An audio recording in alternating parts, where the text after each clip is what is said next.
One. Well, hey, Dave Melinda here, Positive Polarity Podcast. Hope things are going awesome for you this week. As always, I have a killer guest that is going to unpack a kind of a rare question. You might have really never asked yourself this question before, because I know, full disclosure, I've never asked myself this question prior to working with this individual today. So here's your question: Is do you have a crisis plan in place right now? And I'm thinking to myself, I'm like, all right, crisis for what? Then I'm like, no. And I'm like, there's so many potential crises. So I'm like, I got to get this guy on our show. So I'm honored to be hanging out with Mike Swenson. How are you today, my friend? Doing great, Dave. Thank you very much. Looking forward to the conversation. Absolutely. So you are a strategic communication consultant at Mike Swenson Strategic Communication. So fill us in on what it is that you guys do currently at your business. Sure. And I stayed up all night to think up the name. So, You did well, well, my friend. You did really well. So well, I I started out in broadcasting, and then I was press secretary to a governor, and then I ended up in Kansas City working for a PR firm, and moved to an ad agency to start a PR firm there. They didn't want, and 32 years later, I retired and passed the baton. But one of the things that we did at the PR firm that was important for us, in fact, we consider it the most important PR we do for a client, is sure. that of crisis management. And our philosophy was, let's don't wait for the crisis to happen before management, because Yeah. that's just crisis management. What we talked about was real crisis management, which is, let's have a plan in place to be ready before something bad happens. Okay. And so we created a program called Crisis Track back in the early 90s. A client of ours was in the fast food business, growing very quickly. They were in about 15 states at the time, but now they're a national brand. But their head of PR came to me and said, I'm really worried. We're growing so fast. I'm wondering if we're really ready if something bad goes wrong. Now, when you're in the fast food business, you got a lot of young folks working for you, and this is not a Sure. slam on young folks, but it only takes one mistake by maybe a 17-year-old at one restaurant, Right. could be in the middle of the country, and causes a national brand problem.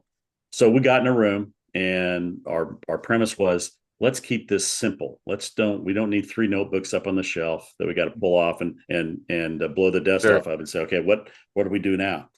It's 5 steps, and that's what we did, and we'll talk about those steps, as we Yeah. get into this conversation. But that's and to your point that you made, no one's thinking about it, because crises, it's those things that happen to somebody else.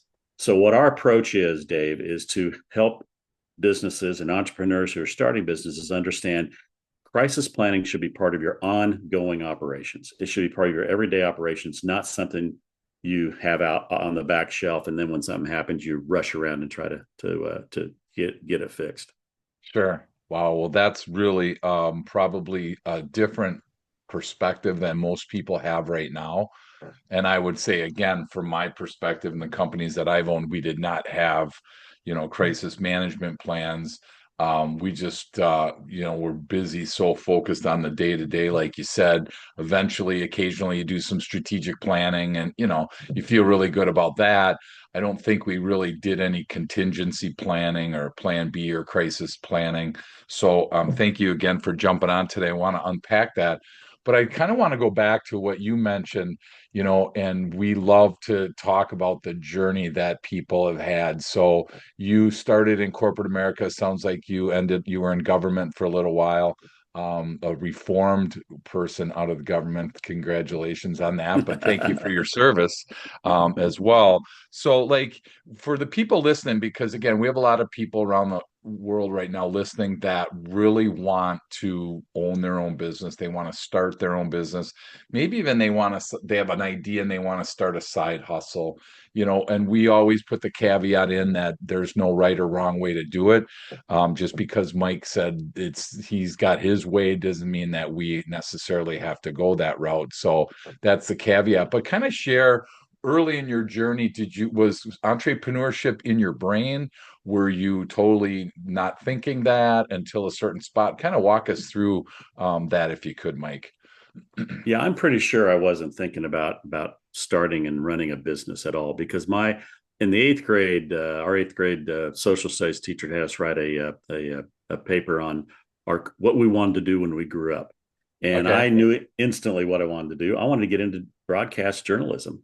Actually, I Okay. started out wanting to be in sports, sports. Sure. 'Cause I'm a huge sports fan, but I knew what I wanted to do, and I'd never wavered. I did journalism in high school and was involved in the yearbook and went to Kansas University. It has a great journalism school, and and boom, I was off to the races. And I started out in public radio, the public radio station at the University of Kansas. I was in the right place. It's one of those Forrest Gump moments, in the right place, right time. General manager of the public radio station walks up to me one day and says, "Hey, we're thinking about starting a bureau in Topeka to cover the legislature and cover state government. Would you be interested in doing that?" I'm just an Sure. intern, still going to school. I said, I mean, I couldn't say yes fast enough. And so that set me up because now I'm in the capital. Okay. And now I'm Sure. working. Same time I'm finishing school, I'm working on the weekends at a TV station. So I'm keeping a pretty busy schedule. But Sure. that TV station hired me when I graduated, and I worked both in front of and behind the camera. So I'm off to the races, doing what I've always wanted to do. And in a decade, Sure. I'm moving on. And but again, one of those moments in time that happened, and you got to make a decision. The guy who was press secretary to the governor at the time, a gentleman by the name of John Carlin, was the governor. His press secretary walked up to me in the Capitol one day, and of course we'd gotten to know each other. Obviously, I'm covering the state house and covering the governor, Yeah. and he said, "Hey, our my assistant press secretary is leaving. I want to talk to you about coming on board." So there I am. I'm at the proverbial fork in the road. Do I leave what I've always wanted to do and make a Sure. jump to the other side? So now I'm not going to be asking the questions. I'm going to be Yeah. helping to answer the questions. Thought about it. I didn't make a snap decision, but decided that's what I wanted to do. My family had always been involved in politics in Kansas, so I had that pedigree as well as my Sure. desire to be a passion to be a journalist.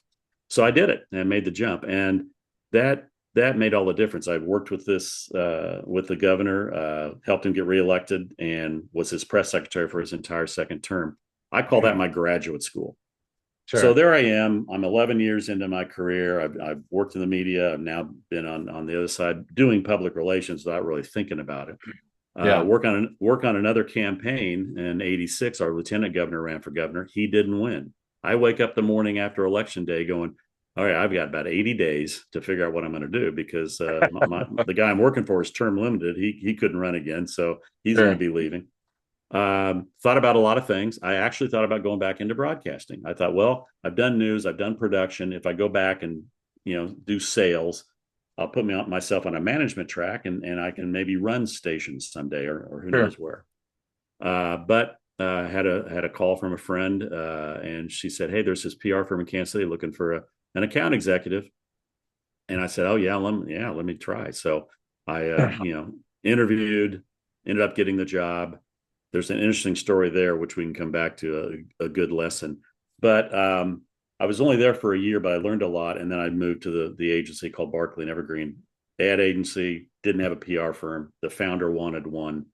And lo and behold, there I am. And Yeah. here's the kicker to this is back, let's go back to the entrepreneur side. So I've never thought about running a business. Well, now I'm Sure.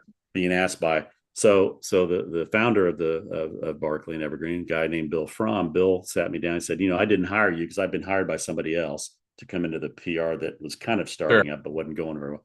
He said, I don't know you that well. You brought in some business in this year since you've been here. There's two things I need you to do. I said, great. What are those? He goes, we need to make money. It's good to always make a profit when you're in business. But Sure. the important thing he said, which set me down into an entrepreneurial mindset, was he said, but I want to see if we can start a business. I want you to go out and get half your revenue on your own every year, still providing service to my advertising clients, but Sure. I want to see if we can build a business. And of course, I'm thinking, I'm not smart enough at that point to know that this might not be the easiest thing in the world to do, but we're off and running. And Sure. he and I came up with a program, and which got us into a lot of businesses for them at a very inexpensive price point to get a PR firm on board. And lo and behold, after 1 year, we started the year with one employee, me, and we ended the year making a profit, 4 employees, and we had more than half our business on our own. So now I guess I'm an entrepreneur.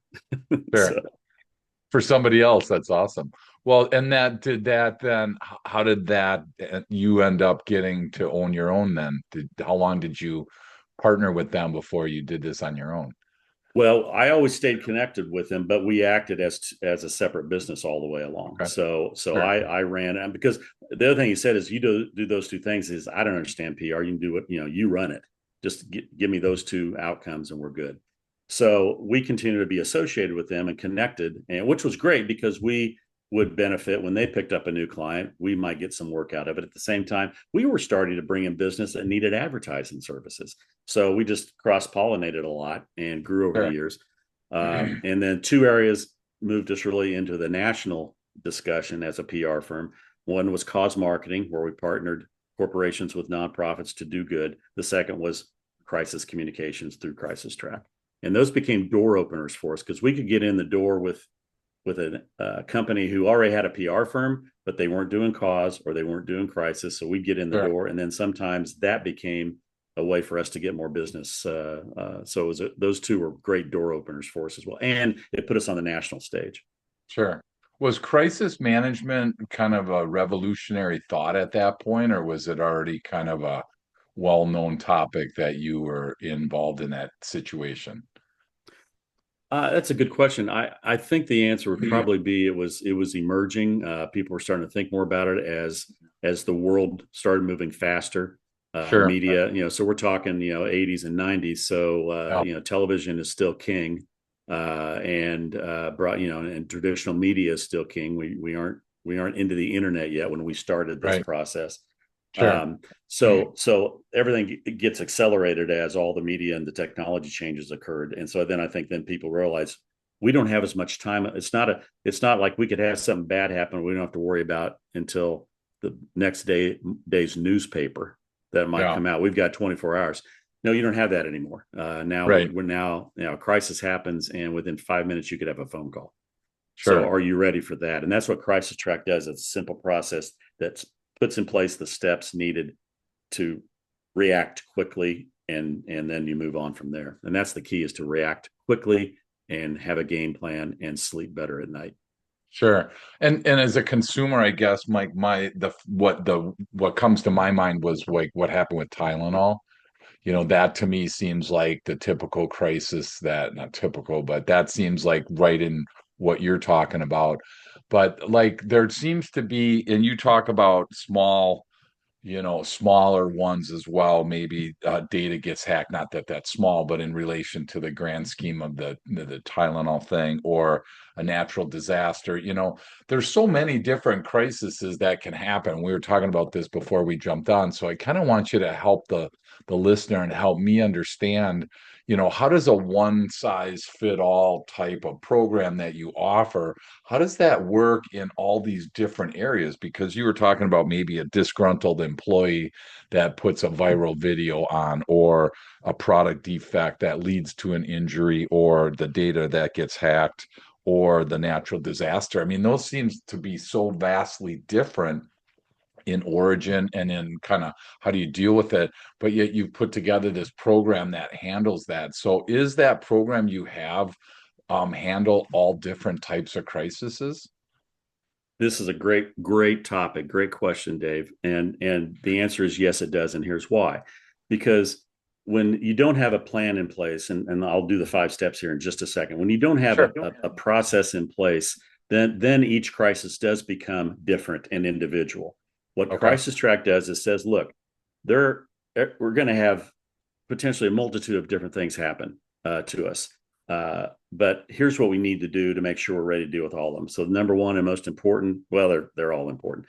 First one is establish a crisis team, and this is where I just urge people to consider and make sure you think about it as, now we're going to make it a part of his ongoing operations. Okay, we got our marketing group, we got HR, we've got legal, we've got, accounts, we've got manufacturing. If you're manufacturing, you've got different divisions. Now we're going to have a crisis division, basically. Think about it that way. And we're going Sure. to take somebody from each of the key areas of our business, and it shouldn't be more than 8 people, 6 to 8 people, and that's going to be the crisis team. So these people now have their day jobs, but they're also going to be part of this crisis team. And so we established that. And so that with that step alone, you now have a group of people to turn to when something bad happens. Okay. So we've got that. We know who we're going to call. We don't have to decide who's going to be in the room. We know who's Sure. going to be in the room. Okay. Second step, we get that group together, and they can do this themselves. And that's what crisis track is all about, is being able to do it yourself. Identify all the risks that can occur, all the things that can go wrong.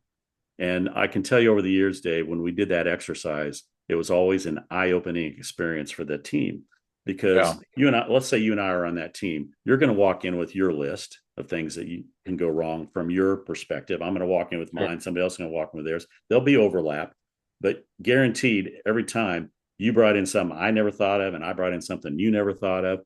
And now we've Yeah. got the room with the big white pieces of paper all around the room with the 120 things that can go wrong. And all of a Wow. sudden you got everybody's attention now, and because it's like, I never thought that could happen. I never thought about that. Yeah. So now we know, now we've got an understanding about, here's all the things we may have to deal with at some point. Third step is, and this gets to your question of how do you put a one size fits all? But we asked the group to go through a recent crisis event and walk us through the steps they took to manage it from the time it started till the time it was over. And so we walk through that, and memories sometimes aren't great, but we get enough information to say, okay, we did these 12 things, and it finally was over with. We say, great, we set that aside. Now let's create the process going forward. What are the things we know, regardless of the crisis? What are the things we know we have to do in terms of communication, in terms of getting the right people in the room, in terms of whatever the steps are, and we lay those steps out. And now we've got a process in place. Fourth step, create 3 to 5 key messages for every one of those risks. Fifth step, who's going to be the spokesperson? Identify that person, train that person to deliver the messages that we've just created. There's your 5 steps. I have my team. I know what can go wrong. I've got the first 5 steps in place. I know what we're going to do regardless of the crisis. I know what we're going to say right out of the chute. We're not going to have to spend an hour in a room haggling over what we're going to say. We start Sure. with those 3 to 5 key messages, and we're ready to go. And we know who's going to deliver those messages. That's how you do one size fits all, and keep it simple. And then you just rinse and repeat. Sure. And I love those. I mean, again, most people would wait until the crisis. It's kind of like when we used to do fire drills as a kid, right? Because if you waited until the fire, it was like, no one knows what you're supposed to do, and panic ensues. So I love that concept. I have a question about, like, it sounds like this is for a medium to large size business.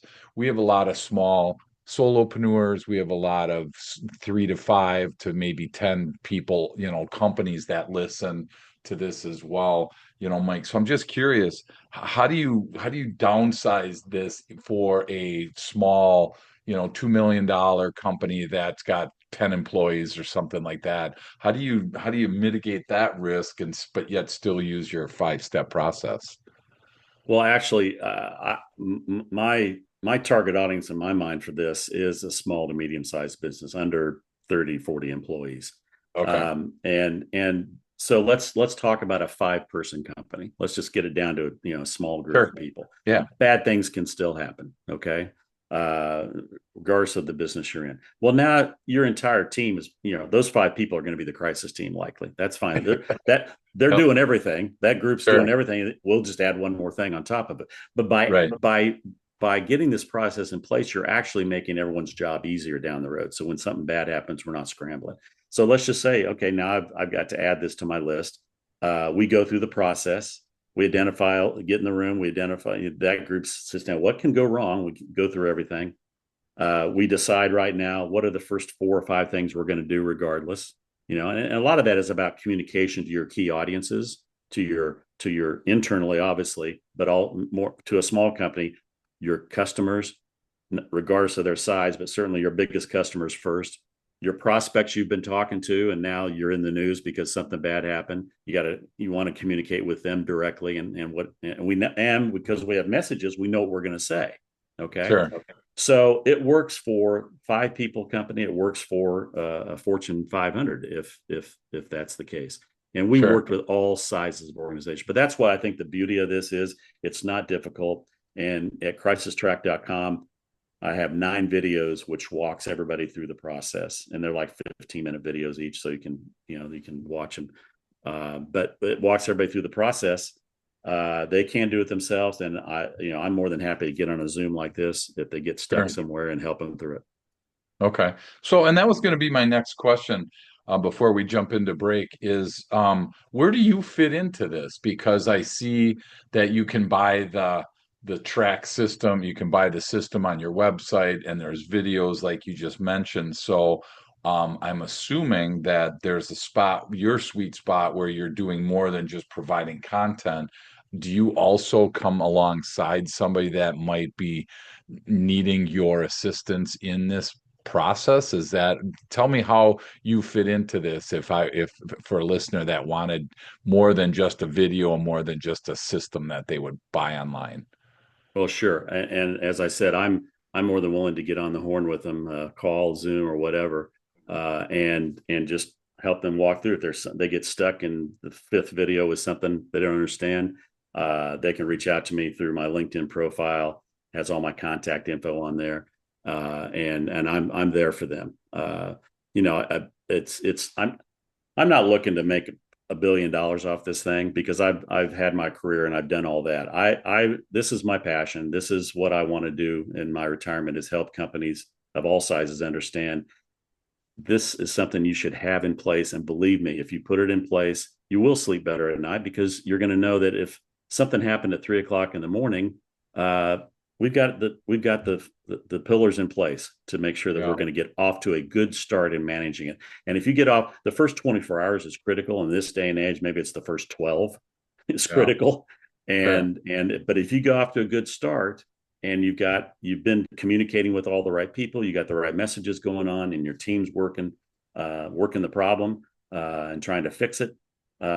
You're going to be ahead of the game and you're going to come out stronger. And so back to your Tylenol example, which is obviously a large company, they made an incredibly difficult business decision. They pulled all their product off the shelf across the country. When for those that aren't aware of what the Tylenol is, that was in the 90s. There was some tampering done with the Tylenol product, and some people got sick, and so they didn't know exactly where the problem was. So they just told all this drugstores and grocery stores and everywhere they sold, and literally the shelves were empty of Tylenol until they figured out what had happened. And once they did, then it could go back on the shelf. They had, by that move alone, that huge decision they made, they had gained the trust of their customers. And that seems to be really purely from the exterior, that trust is seems to be paramount in this process, because if you lose that trust, and after break, I want to kind of walk through some of these statistics that you have pointed out on your website. So we're going to take a break and we'll be right back.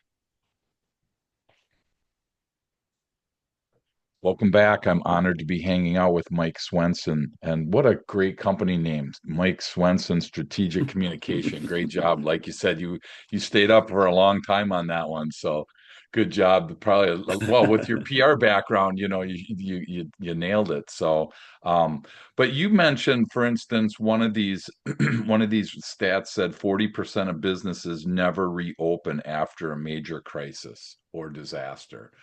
So I want to kind of, make sure that the listener realizes that, or if you're watching on YouTube, you got to realize that the 4 out of 10, it's a 4 in 10 chance that something's going to happen. it seems like it's such a small situation, and then but you don't recover. 4 out of 10 people don't recover after this. So number one, we talked about before the break, is trust with the outside is paramount to kind of rebuild. But again, most people just make the assumption that the tornado goes through and then we rebuild and everything is fine, but that apparently isn't the case. So when you saw that 40% piece, Mike, I mean, what happens to those 40% that don't reopen? I mean, do you know? I mean, have you done any research on those companies? It'd be interesting to understand what happens to those 40%. Yeah, and the thing to remember is it doesn't mean that they closed overnight. But and I think COVID gives us it will be interesting to see 5 to 10 years from now. But I've started to notice, for example, out of COVID, that in the last year or so there seems to be increased rate of restaurants shutting down.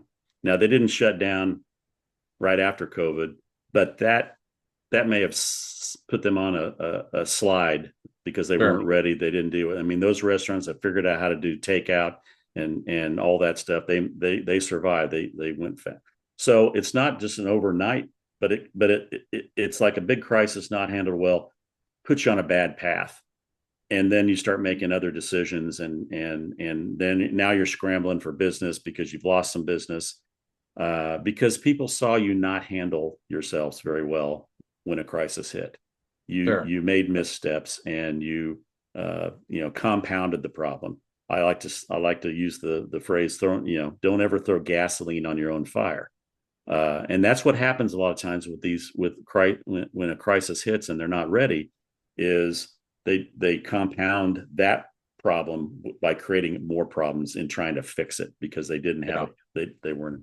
So that's what happens. And that number is, again, not like they're going to, the crisis happens and they're shut down the next week, but it puts them on a path, if they continue to not manage things well, that they likely are going to go out of business because they're losing trust. They're losing trust with their customers. One more key point about that. yeah, So we did all the traditional, positive PR for all of our clients. And in relationship to crisis, what we would always tell them is this: look, all the positive stuff we're doing, we're banking trust and credibility. We're literally building a savings account of trust, credibility, and when a crisis hits, we're going to have to tap into that. yeah, They trusted us in good times, and they love our products or they love our services or whatever. Or if it's a nonprofit, they love our mission, and they'll continue to write the checks and donate the money to run the organization. Something bad happens, we're going to have to tap into that and say, yes, but if we got a plan in place to manage the crisis, now we're not using as much of that, gotcha, and we can keep that. But they trusted us in the good times. Crisis track will help them trust us in bad times, and gotcha. then we'll get through it. And if Sure. that's where the company's closing down occurs, is they didn't maybe have a big enough savings account, and when the crisis hits, they weren't ready and didn't deal with it, and now Sure. they're in negative territory. Now they're in debt, Yeah. trust Well, debt, if you will. trust that. Yeah, that's really helpful. And I think when you bring up COVID, I mean, I feel now instantly or ill-equipped, I should say, to be able to adequately answer your number two question about identifying all risks. Because I would like I love that there's multiple people in the room, hopefully with them that would minimize our blind spots. But I'm guessing we would still have some blind spots. Like I would never have even thought of a national, worldwide pandemic, whatever you want to call it. Right. I would never have thought that. So like I feel like that would be, and my question is really, is that would you help somebody in that spot that has a blind spot? Maybe they only come up with, you mentioned like 100 potential risks, and my team gets stuck at 20 or whatever. How do you like broaden their horizons to make sure that they're really covering all those? Because you brought something up that I would never have even equated to a risk. I'm thinking a competitor coming in, government funding drying up. I'm thinking of these different types of things, which again are all the crises that could happen. But how do you help the team kind of take the blinders off and really expand that list for them? That seems hard to me. Yeah, great question. I think one of the things that we would always work with our clients. So let's say that we're talking with a restaurant brand, with a national restaurant brand. So one of the things we would do is with along with them, or they would do it at our with us helping them. Let's make sure we're talking to our associations. Let's make sure we're talking to our groups. Whether it's the National Restaurant Association or the state restaurant. Talk to those groups and see what they have, because a lot of times those groups are going to have a lot of content and detail of things that can go wrong, and they'll have case studies. They'll have that. So tap into that. Tap into your own network, in your market, because if a crisis, if I own a restaurant and you own a restaurant, Dave, and a crisis happens to me, it impacts you too, because Right. it could happen to you. Same thing Yeah. could happen to you. So now we're not just by ourselves on an island. We're now representing how we're representing the entire industry, Yeah. and how we handle this thing, because it puts seeds of doubt, plant seeds of doubt. So it's a matter of expanding your network and making sure you're talking and getting all the information out there that's available. That's one thing to do. Sure. And it just, again, it feels like that would you help in that spot? I mean, if we were in that situation where we had like a limited list, do you help clients kind of expand their horizons in that spot, or do you just point them to other areas? Where do No, you I that's again, if that's like I said earlier, if that's the place they get stuck, yeah, I'll get on the horn with them and help them, facilitate them through on a Zoom or whatever, and just let's make sure we're thinking broadly. One of the things to think about is, if let's say that somebody threw out a topic of white collar crime, but they didn't really detail what the white collar crimes could be. Well, there's lots of them. So let's make sure we have that full list. I mean, it's not just white collar crime. It's embezzlement. It's all kinds of things that could happen. Fraud, that type of thing. So let's make sure sure. we're getting as specific as possible within a category. So that'd be another thing to look at as they're building their Gotcha. list. Wow. Well, and then the second research stat that I found from you is says it takes 47 weeks to rebuild a reputation after a crisis. So you were talking about trust banks, so to speak, where you have this, trust where you can tap into. But I'm seeing 47 weeks to rebuild. I'm going to use just a year, rounded up to 52 weeks, and figure it's like a year to rebuild this. I feel like you have to have a pretty strong bank account as well to be able to, weather some of these crises. Do you suggest a war chest fund, so to speak, or how do you financially work through some of this stuff? Obviously, Tylenol, like you mentioned, huge financial, implications to take every pill off of the shelf everywhere that they had them. If you're a struggling company and you sometimes the bank account makes a decision for you that you may not want to make otherwise. But I'm just curious, if it takes 47 weeks to rebuild, how do you fund that? I mean, do you suggest that we have a little war chest of money in times of need like that? Well, I think businesses do sometimes have what they call the old rainy day fund, just in case. They've got a part of their budget set aside for things that for downturns and recessions and that type of thing. Um, but I think what you bring up, Dave, is interesting, because that could be, let's just say there's a company that's not in very good financial shape. Well, that may be their biggest risk, Yeah, because they've had their business has not been going very well, and then they get slapped with a crisis on top of it. So so by making crisis management part of your ongoing operations, it will, and I've seen it happen, it will naturally make you start thinking about, what are we going to do to make sure bad things don't happen. sure. That's really, to me, the ultimate objective of a crisis track is that we now have a team that's meeting, and we like them to meet at least 4 times a year to talk about nothing but crisis. Last 3 months, anything go wrong? How do we handle it? What did we learn? Two, are there new rumblings on the horizon of things we couldn't anticipate, like a pandemic? that we need to now consider and think about how we Sure. would manage through that and the messaging for that. And third is just to assess, then look at everything and assess to make sure that we're in good shape going forward. So if you do those things, then your company's probably operating in a very successfully because you've added crisis to your ongoing operations. And but if you realize that we haven't built the trust we need with a customer, we have done some poor marketing, or we haven't done we've done poor follow through with a client, Sure. and we're late getting things to them, and so all of a sudden our business is being impacted because of our ongoing operations aren't what they need to be. So Yeah. that could be the biggest risk. Let's fix that right now. What do we need to do to make sure that goes? And then when the crisis hits, it won't be as bad. But I think that's why I can't state strongly enough the importance of having a process like this in place to make sure that when a bad thing happens, you're in the best possible position to manage it and Yeah. get through it. And Yeah. it may not take you a year. It may not take you a Sure. year to fully recover, Yeah. because you're in good shape. But is your business operating in the best possible condition as you think about a potential crisis hitting it at the same time? Yeah. Well, and I like that thought of it's actually becoming preventative. We're trying to find reasons to, we're meeting not just to play the defense, right, to wait until something happens, but we're actually shifting now into offense to be able to prevent this from happening.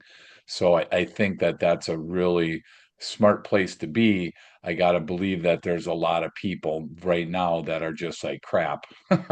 I haven't done anything close to this, right? So again, at the end, we'll make sure that they find ways to connect with you. But are there any Well, other brands? Oh, go real ahead. Yeah, quick. jump I'm in. sorry. Real quick. No, No, you're good. I love your analogy of defense to offense is absolutely on target. That's what it does. And you think about it. Think about it in your marketing of your company. There's things we're doing to defend ourselves against competitors. So our marketing is a little bit on the defensive side of, Yeah, okay, they're coming in, they're saying they're better than we are. Okay, we got to shore that up. But at the same time, what are we doing to put it back on them and say, hey, we're better than you, and this is why you should be buying us? Same thing in crisis. I mean, if you're ready to go, if you have this plan in place, crisis happens, that we know who's going to manage it, we know what we're going to say, we know the first several steps we're going to do. We're on offense because now we're ahead of the game. And guess what? Everybody that's looking on, our customers, first of all, our employees are looking on and saying, wow, I'm glad I work here. These, we're looking good. We're managing through a crisis. And when they go home at night and the neighbor says, what the heck's going on at your place? yeah, They're ready to say, well, yeah, this has happened, but here's what we're doing. Because right. the employees have the company line too of here's what we're doing. And all of a sudden it's like you're on offense and you're ahead of the game, and people are looking on saying, these guys are good. They had something bad happen to them and they managed it so well that I need to take another look at them as a prospective customer. I need to take another look at these guys, because if this Right. is what they do in bad times, they must be really good in good times. Yeah, no, absolutely. That's awesome. And I think what you talk about on that marketing side, if T-Mobile just came out with a new campaign and they're comparing their 600 satellites to Verizon's 10, and they're saying it right on they're saying it right on TV. They're sharing that. And I think it's funny because they are using a solid name competitor and comparing how much better they are, whether that's having to do some recon work or whatever. So I think PR, we always talk about there's no bad PR, and it's like I don't know if I'm stuck on that. So I'm just curious Yeah. on your end. Is there bad PR? You've been in it your Yes, whole yes, life. there, So yes, there is. That is one of the great misnomers of all time. There's no such thing. Just spell my name right, and I'm okay with anything you say about me. Um, you know, there is a ounce of truth to that. In that, we take the recent Coldplay concert situation. No one who'd ever heard of the company Astronomer before that. So yeah, bad news, yeah, good news, maybe we'll see. yeah, But that's yes, there is bad PR, and that's kind of what I was alluding to earlier. Is if you're not handling yourself well in good time, in other words, you're not. It's not a crisis, but let's just say you don't really have a PR, a strong PR component in place that's helping you get the good word out about you, then when a crisis hits, it's going to be compounded because Yeah. you haven't built credibility with your audience in good times. Wow. Yeah. Stay clean, right? I mean, stay as clean as you possibly can. There's a ton of advantages there. I'm curious as we start to land the plane today, Mike, are there other brands that you can think of like Tylenol that either successfully bounced back from a crisis or reverse where they didn't where they didn't bounce back and tragedy happened? I'm just curious if anything else pops in your mind other than the Tylenol example we talked about. Sure, I have an example of each. One of the good ones is again, it was in the early '90s, but it's a famous one. It's Jack in the Box restaurants. And Jack in the Box had some E. coli situations in the state of Washington, and some kids died because of an E. coli situation, and so it became a national crisis, as it should. And they didn't handle it very well out of the chute. They they first of all pointed fingers at their vendor. They said, "Well, Oh, it's the beef we bought." Well, doesn't matter what the vendor is. yeah, Their company Acme to the customer. Your brand's the one yeah, that poisoned somebody. Jack in the yeah, Box. It's not the meat. So they had a couple of missteps, came out not doing well. Uh, the board stepped in. They got rid of the people who were running the place. They brought in new management, and over the course of time, this gets to your 47. This is a great example of that year it takes to recover, because yeah, they couldn't recover from that right away, but they did immediately make a big step. We're going to clean house, put new management in. And one of the key decisions that management group made was, okay, we're going to go through our entire system, and we're not only going to meet government expectations of what the government tells federal government and state governments tell us to provide, good food yeah, and good. We're going to exceed those. And so they went out and actually exceeded those, promoted that, got it back on track, and they're still Jack in the Box today. Now, the downside for them is every time there's an E. coli situation, somewhere in that story is going to be a mention to Jack in the Box. So they still get sure, mentioned. Not every time. It's fading sure, away yeah, finally. But for a long sure, time, they would be in every story, even though they were doing everything well. So that's sure, that. But that's a good story because sure, they turned their brand around. They made some tough decisions and took care of it. sure. The bad one is one that we actually had experience with, and it was a company that was a manufacturer, wholesaler of peanuts, of nuts, and they gave their product went out to hundreds and hundreds of businesses. So it went to restaurants, it went to food manufacturers, it went into grocery store, it went in. So all of a sudden, and they had a horrible problem in terms of their cleanliness of their facilities. They finally Mm, got busted on that, and they had some people that got sick. And all of a sudden now, every one of these brands is experiencing the crisis and we had two of our clients this company was a vendor to them. So we're now sure, dealing with our two clients situation where it's not their fault, but again, yeah, back to the Jack in the Box, but it's your brand right, regardless. And yep, so they had to make sure that they were no longer getting. Now, luckily, our two clients didn't have any issues, but they immediately stopped getting product from that company, which of course sure, creates a business upheaval because now you go out oh, and find a new vendor. Nuts are in a lot of things, a yeah, lot of food. So it causes upheaval in your business operations. Now you got to rush around and find vendors to make sure you can keep your thing going. Uh, sure, but that company was out of business within 6 months, and it was a decades old company, out of wow, business, gone. yeah.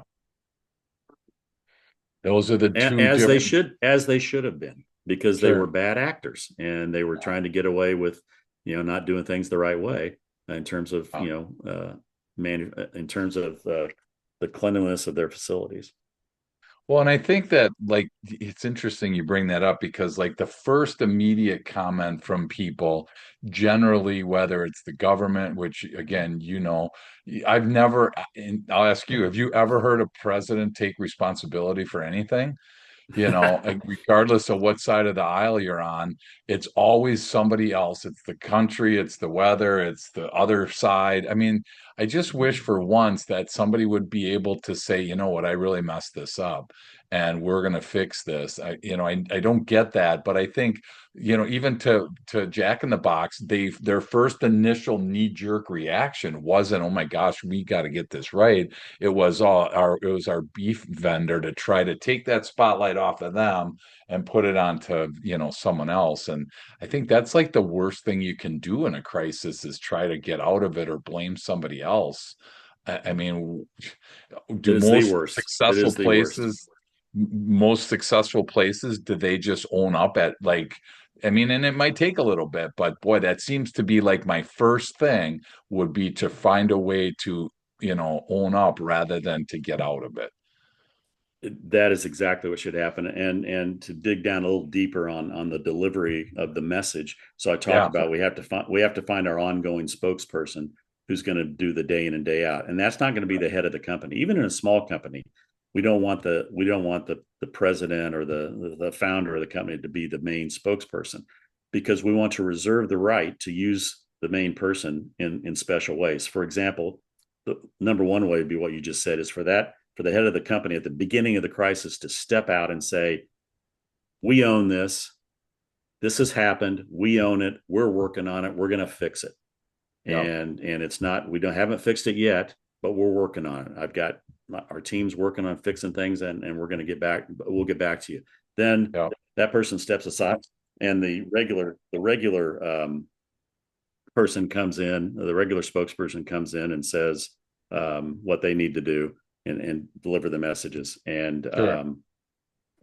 and goes from there. But that's a key point of owning it. Because once you own it, then you're halfway home. I think you're halfway home, Yeah. because it's not no longer is it just a crisis that's happening to you. You've owned it. You said, this is happening to us. Yes, and we're going to fix it. Yeah. And that's pretty hard to fight against that. It's pretty hard to hate somebody that owns up to it. It's pretty hard to speak negatively of somebody that owns up to it. It seems a whole lot easier to push the blame. And then that's when the negative talk starts. If Tylenol would have blamed, the top manufacturer or the aluminum foil manufacturer on top, if they would have done anything other than accepted that responsibility, I'm not sure they would have bounced back as well as they did. So, I think there's a ton of great information there. Mike, I got a question as we land and want to let you go is what would your tip of the day be today? Maybe it's something that we covered, maybe it's something that we haven't yet, but what would your tip of the day be to that small to medium-sized business owner that's listening? Well, it really has to do with ongoing communications, whether it's good times or bad. And what we always try to live by, and have lived by at the PR firm, and I've carried this on in my own, as I brought it in this way. Every communication without a strategy is a lost opportunity. And here's what I mean by that. So every time you are ready to have a message delivered to a key audience, is it just stuff you're saying, or is it's the walk instead of just Yeah, talk the talk? It's like, no, we're making an announcement today, and we have these three things in place, and you're going to be able to you're going to be better off because of what we're announcing today. Here's why, how it impacts you. So every time you go out and say something, it's got to be strategic. It's got to have something behind it. Otherwise, it's just fluff. And I think that's, back to politics. Sometimes that's what yeah. we see is just talk, and No, there's come nothing on. behind Don't ruin my bubble, Mike. I think it. no, that's really well said. And I think sometimes we just shoot stuff out, and hopefully it's a ready, aim, fire type of scenario where you are thinking it through before you just fire stuff out on social media, on wherever, whatever type of ads, whatever you're doing. So, um, if somebody's listening right now and they are like, crap, I need to connect with this guy. I need some questions that I have that I need to get answered. What is the best way for that particular person to connect with you, Mike? Well, the best place, and there's a lot of crisis content on there is my LinkedIn profile. I think I'm Mike Swenson one. Mike Swenson must have been taken. Mike Swenson one on LinkedIn, and they can direct message me on there. They can also access the website crisistrack.com. It's crisis with the track is TRAK, because of course you got to be cute with our names. Yep. Crisistrack.com, and there they'll find the opportunity where they can enroll in the process itself. But my LinkedIn profile, there's all my contact info is there, but that's the best place to start. Awesome. And Swenson is Swenson. Correct. And Swedish. yep, that's the great spot to hang out. So, Mike, thank you so much for this. This was so helpful. I know that you're going to add a ton of value to somebody's day today. And again, for the listener, rather than jump into your next activity, rather than jump into your next podcast, I would just take a second and really evaluate your business and think about, do we have a crisis plan in place right now? And if you don't, again, we just walked through for the last 40 minutes or so a way to do this, a connection if you're struggling. So if you still have no crisis plan after today and you choose to, hey, that's on you. Just don't, if a crisis comes, please don't call me and don't call Mike and yell at us, because we did our best today to share with you a pretty simple 5-step plan that doesn't seem to cost a ton of money. And if you want to go to crisistrack.com and download and get that information there, definitely go for that. But thanks again, Mike, for opening our eyes to this. And thank you for everything that you have done. And thanks that all you're doing, and can't wait to keep learning from you. Great, Dave. I appreciate it very much. And just to echo what you just said, is there's no reason not to do this. There's no reason. So let's get going.